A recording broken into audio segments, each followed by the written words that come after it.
జకర్యా గ్రంథము 11వ అధ్యాయము 1వ వచనమండి. లెబానోను అగ్ని వచ్చి నీ దేవదారు వృక్షములను కాల్చివేయనట్లు నీ ద్వారములను తెరువుము. దేవదారు వృక్షములు కూలెను, వృక్షరాజములు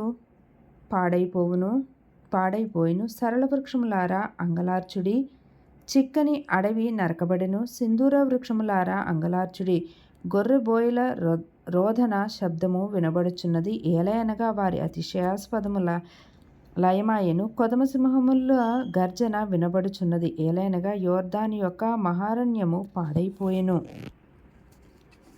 నా దేవుడైన యెహోవా సెలవిచ్చినది ఏమనగా, వధకేర్పడిన గొర్రెల మందను మేపుము. వాటిని కొనువారు వాటిని చంపియు నిరపరాధులమని అనుకొందురు. వాటిని అమ్మినవారు మాకు బహుద్రవ్యము దొరుకుచున్నది, యెహోవాకు స్తోత్రమని చెప్పుకొందురు.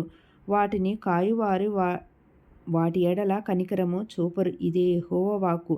నేనికను దేశ నివాసులను కనికరింపక ఒకరి చేతికి ఒకరిని, వారి రాజు చేతికి వారందరినీ అప్పగింతును. వారు దేశమును నాశనం చేయగా వారి చేతిలో నుండి నేనెవరిని నడిపింపను. 7వ వచనమండి. కాబట్టి నేను సౌందర్యమును బట్టియు బంధకమును బట్టియు 2 కర్రలు చేతపట్టుకుని వధకేర్పడిన గొర్రెలను, ముఖ్యముగా వాటిలో మిక్కిలి బలహీనమైన వాటిని మేపుచూ వచ్చితిని. 1 నెలలోగా కాపురులలో 3 సంహరించితిని. ఎలయనగా నేను వారి విషయమై సహనము లేని వాడను కాగా వారు నా విషయమై ఆయాస పడిరి. కాబట్టి నేనికను మిమ్మును కాపు కాయను. చచ్చునది చావవచ్చును, నశించున్నది నశింపవచ్చును, మిగిలినవి ఒకదాని మాంసం ఒకటి తినవచ్చును అని చెప్పి సౌందర్యమను కర్రను తీసుకొని జనులందరితో నేను చేసిన నిబంధనను భంగము చేయనట్లు దానిని విరిచితిని. అది విరవబడిన దినమున నేను చెప్పినది యెహోవా వాక్కు అని మందలో బలహీనములై నన్ను కనిపెట్టుకొని ఉన్న గొర్రెలు తెలుసుకొనెను. మీకు అనుకూలమైన ఎడల నా కూలి నాకు ఇయుడి, లేని ఎడల మానివేడని నేను వారితో అనగా వారు నా కూలికై 30 తులముల వెండి తూచి ఇచ్చిరి. యెహోవా ఎంతో అబ్బురముగా వారు నాకేర్పరిచిన క్రయధనమును కుమ్మరికి పారవేయమని నాకు ఆజ్ఞ ఇయ్యగా నేను ఆ 30 తులముల వెండిని తీసుకొని యెహోవా మందిరములో కుమ్మరికి పారవేసితిని.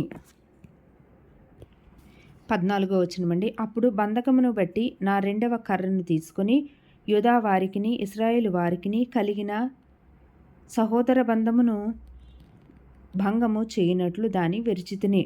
15వ వచనమండి. అప్పుడు యెహోవా నాకు సెలవిచ్చినదేమనగా, ఇప్పుడు బుద్ధిలేని ఒక కాపరి పనిముట్లను తీసుకొమ్ము. ఏలైనగా దేశమందు నేను ఒక కాపరిని నియమింపబోచున్నాను. అతడు నశించుచున్న గొర్రెలను కనిపెట్టడు, చెదరిపోయిన వాటిని వెదకుడు, విరిగిపోయిన దాని బాగు చేయడు, పుష్టిగా ఉన్నదాని కాపు కాయడు గాని క్రొవ్విన వాటి మాంసమును భక్షించుచు వాటి డెక్కలను తొత్తునీయులుగా చేయుచుండును.